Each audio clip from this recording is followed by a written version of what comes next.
ജനങ്ങളുടെ പ്രതികരണങ്ങളാണ് കേട്ടത്. ആശങ്കയോടുകൂടി തന്നെയാണ് ജനങ്ങൾ കഴിയുന്നത് എന്നതിൽ സംശയമില്ല. ആ ഒരു ആശങ്കയാണ് ജനങ്ങൾ ന്യൂസ് 18 ലൈവത്തോണുമായി പങ്കുവച്ചത്. ശ്രീ ഷോൺ ജോർജ്, ഇപ്പോൾ ഈ ജനങ്ങളുമായി സംസാരിച്ചപ്പോൾ മനസ്സിലാക്കിയ ഒരു പ്രധാനപ്പെട്ട കാര്യം, എന്തുകൊണ്ടാണ് തമിഴ്നാടുമായി ഒരു ചർച്ചയ്ക്ക് തയ്യാറാകാത്തത്? ഇക്കാര്യം ജനങ്ങൾ ആവർത്തിച്ച് ചോദിക്കുകയാണ്. അവരൊന്നും ഒരു കാര്യത്തിൽ എതിരഭിപ്രായമുള്ളവരല്ല. തമിഴ്നാടിന് വെള്ളം കൊടുക്കണം, ഈ കാര്യത്തിൽ യാതൊരു സംശയവുമില്ല. പക്ഷേ കേരളത്തിലെ ജനങ്ങൾക്ക് സുരക്ഷ വേണം. പണ്ട് ഉമ്മൻചാണ്ടി മുന്നോട്ട് വെച്ചിരുന്ന ആ മുദ്രാവാക്യമാണ്. അതിപ്പോഴും ജനങ്ങൾ ഏറ്റെടുത്ത് തന്നെയാണ് അവരുടെ അഭിപ്രായം പറയുന്നത്. അല്ലാതെ തമിഴ്നാടിന് വെള്ളം കൊടുക്കരുതെന്ന് അവർ പറയുന്നില്ല.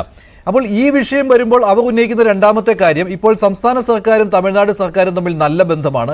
ഇന്ത്യ മുന്നണിയിൽ അവിടുത്തെ പാർട്ടികളും ഇവിടുത്തെ പാർട്ടികളും ഒരേപോലെ തന്നെ മുന്നോട്ട് പോവുകയുമാണ്. അപ്പോൾ എന്താണ് തടസ്സം എന്നിവർ ചോദിക്കുമ്പോൾ എന്ത് മറുപടിയാണ് നൽകുവാനുള്ളത് എന്നാണ്. സംസ്ഥാന സർക്കാർ ഇക്കാര്യത്തിൽ മൗനം പാലിക്കുകയാണ്. ഒരു ചർച്ച അടുത്തെങ്ങും തമിഴ്നാടുമായി നേരിട്ട് നടന്നിട്ടില്ല. 2021 ഡിസംബറിൽ അങ്ങനെ ഒരു ചർച്ചയുടെ ടേബിളിലേക്ക് പോകുന്നു എന്ന രീതിയിലുള്ള വാർത്തകൾ ഉണ്ടായിരുന്നു, നടന്നില്ല.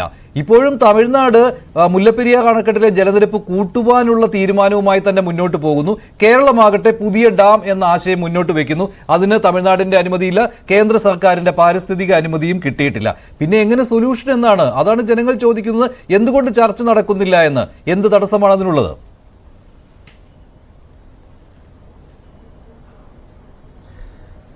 ആദ്യമായി തന്നെ പറയട്ടെ, ജൂൺ മാസം കൊണ്ട് ആരംഭിക്കുന്ന ഈ പ്രക്ഷോഭങ്ങൾ ഡിസംബർ മാസം 15ഓടുകൂടി അവസാനിക്കുമെന്ന് ഏറ്റവും നന്നായിട്ട് അറിയാവുന്നത് തമിഴ്നാട് സർക്കാരിനും കേരള സർക്കാരിനുമാണ്.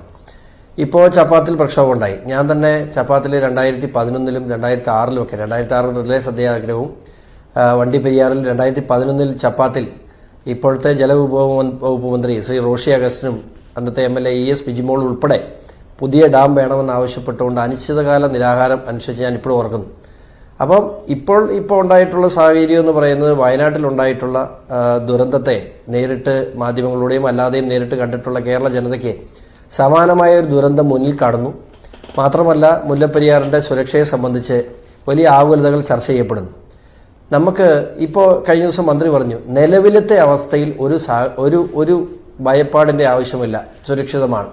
ഈ നിലവിലത്തെ അവസ്ഥ എന്ന് പറയുന്നത് ഒരു മണിക്കൂർ കൊണ്ട് മാറി മറിയാണ്. 2018 ശേഷം നമുക്കറിയാം, ഓരോ വർഷവും അത് പെട്ടിമുടിയിലാകട്ടെ, ഇപ്പോൾ ചൂരൽമലയിലാകട്ടെ, അല്ലെങ്കിൽ കൂട്ടിക്കലാകട്ടെ, ഇതൊക്കെ തലേദിവസം യാതൊരു പ്രശ്നമില്ലായിരുന്ന സ്ഥലങ്ങളാണ്. ചൂരൽമലയിൽ നിന്നും എനിക്ക് തോന്നുന്നത് നിങ്ങളുടെ രേഖൻ തന്നെ തലേദിവസം ഉള്ള ഒരു റിപ്പോർട്ട് പലപ്പോഴും സോഷ്യൽ മീഡിയ വഴി കാണാനിടയായി. യാതൊരു പ്രശ്നമില്ല, ഇപ്പോൾ ആളുകളെ മാറ്റിപ്പാർപ്പിക്കുന്ന സാഹചര്യമില്ല എന്ന് പറഞ്ഞതിന് ശേഷം 500 മില്ലിമീറ്റർ മഴ പെയ്യും.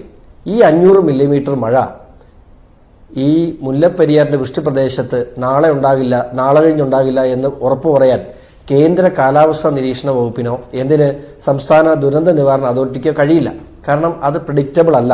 കാരണം ഇത് എവിടെയാണ് പെയ്യാൻ പോകുന്നത്? ഏതെങ്കിലും ഒരു പ്രദേശത്ത് അടപടല പെയ്യാണ്. ഇന്ന് വന്നിട്ടുള്ള കേന്ദ്ര കാലാവസ്ഥാ നിരീക്ഷണ വകുപ്പിന്റെ റിപ്പോർട്ട് അനുസരിച്ച് നാളെയും മറ്റന്നാളും ഇടുക്കിയും അതുപോലെ തന്നെ പത്തനംതിട്ടയും ഓറഞ്ച് അലർട്ടാണ്. ഈ ഓറഞ്ച് അലർട്ട് പ്രത്യേകം പറഞ്ഞിട്ടുണ്ട്, 114 മില്ലിമീറ്റർ മുതൽ 225 മില്ലിമീറ്റർ വരെ മഴ പെയ്യാൻ, ഒറ്റപ്പെട്ട സ്ഥലങ്ങളിൽ ശക്തമായ മഴ പെയ്യാൻ സാധ്യതയുണ്ട്.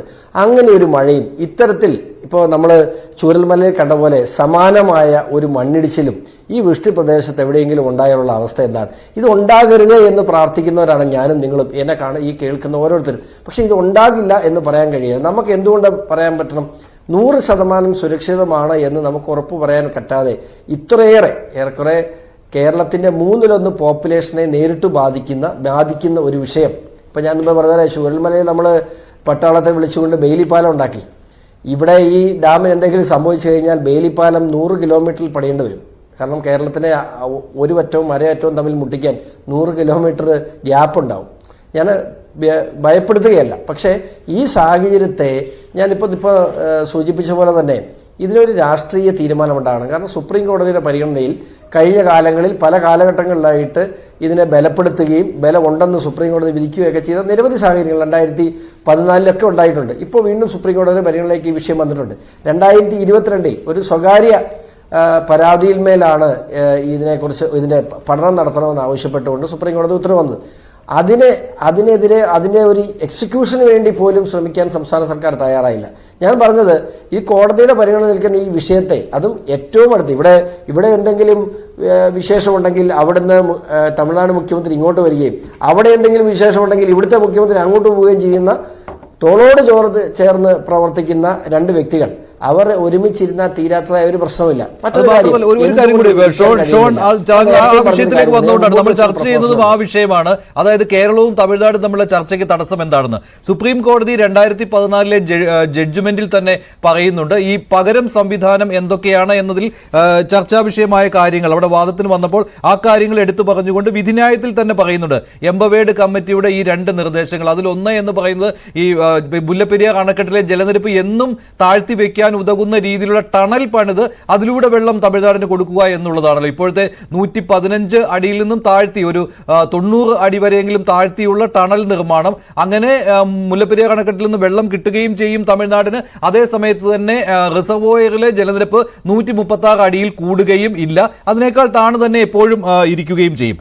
ഇതൊരു നിർദ്ദേശം. പിന്നെ പുതിയ ഡാം എന്ന കേരളത്തിന്റെ ആവശ്യം, ഈ 2 കാര്യങ്ങളും ഈ ഓൾട്ടർനേറ്റീവ് എന്ന രീതിയിൽ വന്നപ്പോൾ അതിന് സുപ്രീം കോടതി പറഞ്ഞിട്ടുള്ള കാര്യം അതിൽ തന്നെ കൃത്യമായിട്ട് 212 പാരഗ്രാഫിൽ പറയുന്നു, any amicable resolution of the present dispute between the 2 states would have been really good for the people of the states. But this has not been possible as the 2 states have sharp conflict over the subject matter and their stance is rigid, inflexible and hard. അതായത് 2 സംസ്ഥാനങ്ങളും തമ്മിലുള്ള ഒരു സമവായം അത് നല്ലതാണ്, 2 സംസ്ഥാനങ്ങളിലെയും ജനങ്ങൾക്ക് നല്ലതാണ്. പ്രത്യേകിച്ച് കേരളത്തിലെയാണല്ലോ ഉദ്ദേശിക്കുന്നത്, കേരളത്തിലെ ജനങ്ങളുടെ സുരക്ഷ ഉറപ്പാക്കാൻ കഴിയും. പക്ഷേ 2 സംസ്ഥാനങ്ങളും ഇങ്ങനെയുള്ള ഒരു അമിക്കബിൾ സെറ്റിൽമെന്റിലേക്ക് പോകുമെന്നുള്ള വിശ്വാസം അന്നേ സുപ്രീം കോടതിക്കില്ല. അതുകൊണ്ടാണ് സുപ്രീം കോടതി എടുത്തു പറയുന്നത് 2 സംസ്ഥാനങ്ങളുടെയും സ്റ്റാൻഡ് എന്ന് പറയുന്നത് റിജിഡും ഇൻഫ്ലെക്സിബിളും അതുപോലെ തന്നെ ഹാർഡുമാണ് എന്നുള്ള കാര്യം. അത് തന്നെ ഇപ്പോഴും തുടരുകയാണല്ലോ മുല്ലപ്പെരിയാർ വിഷയത്തിൽ. പക്ഷെ താങ്കൾ പറയുന്നത് ശരിയാണ്, 2 സംസ്ഥാനങ്ങളും തമ്മിൽ സൗഹൃദത്തിന് ഒരു പ്രശ്നവുമില്ല. 2 സംസ്ഥാനങ്ങളുടെ മുഖ്യമന്ത്രിമാർ തമ്മിൽ വളരെ ഊഷ്മളമായ ബന്ധമാണ് ഉള്ളത്. അപ്പോൾ ഒരു ടേബിളിൽ വരാൻ ആരാണ് തടസ്സമായി നിൽക്കുന്നത്? ശ്രീ ഷോൺ ജോർജ്, അതിൽ എന്ത് രാഷ്ട്രീയ തടസ്സമാണ് ഉള്ളത്? ഇന്ന് റോഷി അഗസ്റ്റിൻ തന്നെ പറയുകയാണ്, ഞങ്ങളോട് സംസാരിച്ചപ്പോൾ, കേന്ദ്രവും ഇക്കാര്യത്തിൽ ഇടപെടണം, കേന്ദ്രത്തിൽ ഇടപെടാൻ കഴിയും, എല്ലാ രാഷ്ട്രീയ സാഹചര്യങ്ങളും ഇപ്പോൾ അനുകൂലമാണെന്ന്. പക്ഷെ എന്തുകൊണ്ടൊന്നും സംഭവിക്കുന്നില്ല? അതിൽ ആരാണ് തടസ്സം? ഏതാണ് ആ ശക്തികൾ?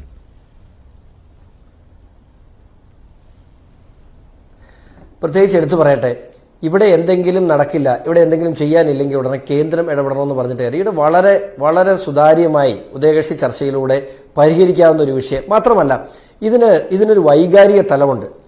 നമുക്കറിയാവുന്ന പോലെ ഈ വെള്ളം എത്തിയില്ലെങ്കിൽ നമ്മളെപ്പോലെ തന്നെ നമ്മൾ ഒറ്റയടിക്ക് മരിക്കുമെങ്കിൽ തമിഴ്നാട്ടിലെ 6ഓളം ജില്ലകൾ വെള്ളം കിട്ടാതെ ഇഞ്ചിഞ്ചായി മരിക്കുന്ന സാഹചര്യമാണ് മുല്ലപ്പെരിയാർ എന്തെങ്കിലും സംഭവിച്ചാലുള്ളത്. അപ്പോൾ ആ 6 ജില്ലകളിൽ ഒരു പതിറ്റാണ്ടുകളായി ആ 6 ജില്ലകളുടെ രാഷ്ട്രീയത്തിലെ വലിയൊരു പങ്ക് വഹിക്കുന്നത് മുല്ലപ്പെരിയാർ അണക്കെട്ടാണ്.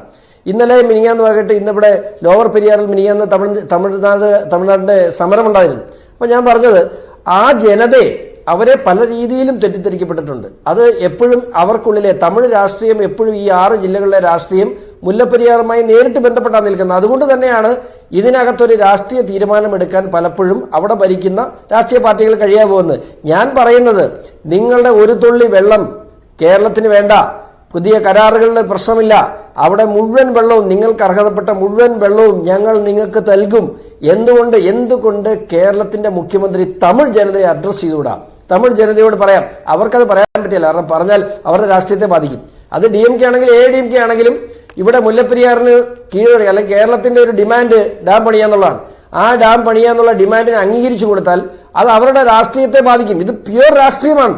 ഇവിടെ സാധാരണക്കാരന്റെ ജീവൻ വെച്ചുകൊണ്ട് രാഷ്ട്രീയം കളിക്കുകയാണ്. അതുകൊണ്ട് തന്നെ MK സ്റ്റാലിനെ പിണക്കിക്കൊണ്ട് മുമ്പോട്ട് പോകാൻ പിണറായി വിജയനും കഴിയുന്നില്ല. അതിന് ഇവിടെ ബലി കൊടുക്കേണ്ടി വരുന്നത്, ഇവിടെ കേരള ജനതയുടെ 1/3 ഇവിടെ ഉറക്കമില്ലാതെ കഴിയുകയാണ്. ഇപ്പോൾ മറ്റൊരു പ്രപ്പോസൽ പറഞ്ഞു ഇവിടുന്ന് വെള്ളം കൊണ്ടുപോവുക. പക്ഷേ ആ വെള്ളം കൊണ്ടുപോകുന്നതിന് പ്രായോഗികമായി ഞാൻ മനസ്സിലാക്കുന്ന ഒരു കാര്യം, മറ്റൊരു അണക്കെട്ടിൽ അത് സൂക്ഷിക്കേണ്ടതായിട്ട് വരും. അപ്പോൾ മറ്റൊരു അണക്കെട്ട് തമിഴ്നാട്ടിന്റെ ഏതെങ്കിലും വൃഷ്ടിപ്രദേശത്ത് പണിയേണ്ടതായിട്ട് വരും. അതൊക്കെ ഈ പല ഇഷ്യൂസ്, ഇപ്പം പ്രത്യേകിച്ച് ഈ പശ്ചിമഘട്ടവുമായി ബന്ധപ്പെട്ട വിവിധ ഇഷ്യൂ നിലവിലുണ്ട്. അതുകൊണ്ട് തന്നെ ഇവിടെ രാഷ്ട്രീയപരമായ തീരുമാനമുണ്ടാകണം. തമിഴ് ജനതയെ കേരളത്തിന്റെ മുഖ്യമന്ത്രി അഡ്രസ് ചെയ്യണം. ഇപ്പൊ ഞാൻ പറഞ്ഞ പോലെ ഇപ്പോൾ സമരം നടക്കുന്നു. ഇപ്പൊ എറണാകുളത്ത് പോലും ആളുകൾക്ക് പേടിയാണ്, ഇവിടെ ചാലക്കുടിയിൽ ആളുകൾക്ക് പേടിയാണ്. ശരിയാണ്, എല്ലായിടത്തും ജനങ്ങൾ ആശങ്കയിലാണ്. പക്ഷേ ഇത് രണ്ട് സ്റ്റേറ്റുകളും തമ്മിലുള്ള ഒരു ചർച്ചയ്ക്ക് അതിനുള്ള സാഹചര്യം ഒത്തു വന്നിട്ടില്ല എന്നുള്ളതാണ് ഏറ്റവും പ്രധാനപ്പെട്ട കാര്യം. കാരണം അവിടെയും ജനതയെ പിണക്കിക്കൊണ്ട് ഒരു സറണ്ടർ ചെയ്തു എന്നൊരു തീരുമാനത്തിലേക്ക് വരുവാൻ പറ്റില്ല. അങ്ങനെ ഒരു ഫീലിംഗ് തമിഴ്നാട്ടിലും ഉണ്ടാക്കാൻ പറ്റുകയില്ല. അതാണല്ലോ അവിടുത്തെ DMK-യെയും അലട്ടുന്നത്, ഇങ്ങനെ ഒരു ടേബിളിന് മുന്നിലേക്ക് വരുന്നതിന് വേണ്ടി. ഏറ്റവും ഒടുവിൽ 2021 ആ ചർച്ച നടന്നില്ല. അത് മാത്രമല്ല ബേബി ഡാമിന്റെ ചുറ്റിനുമുള്ള മരങ്ങൾ മുറിക്കണം എന്നുള്ള പ്രപ്പോസലുമായിട്ട് തുടർച്ചയായിട്ട് കേരളത്തിന്റെ മുന്നിലേക്ക് തമിഴ്നാട് വന്നുകൊണ്ടിരിക്കുകയാണ്. അത് ബേബി ഡാം ബലപ്പെടുത്തുന്നതിന് വേണ്ടിയാണല്ലോ. അത് ഉദ്ദേശിക്കുന്നത് 152 അടിയിലേക്കെങ്കിലും ജലനിരപ്പ് കൂട്ടുന്നതിന് വേണ്ടിയാണ്. ഞാൻ താങ്കളിലേക്ക് വരാം.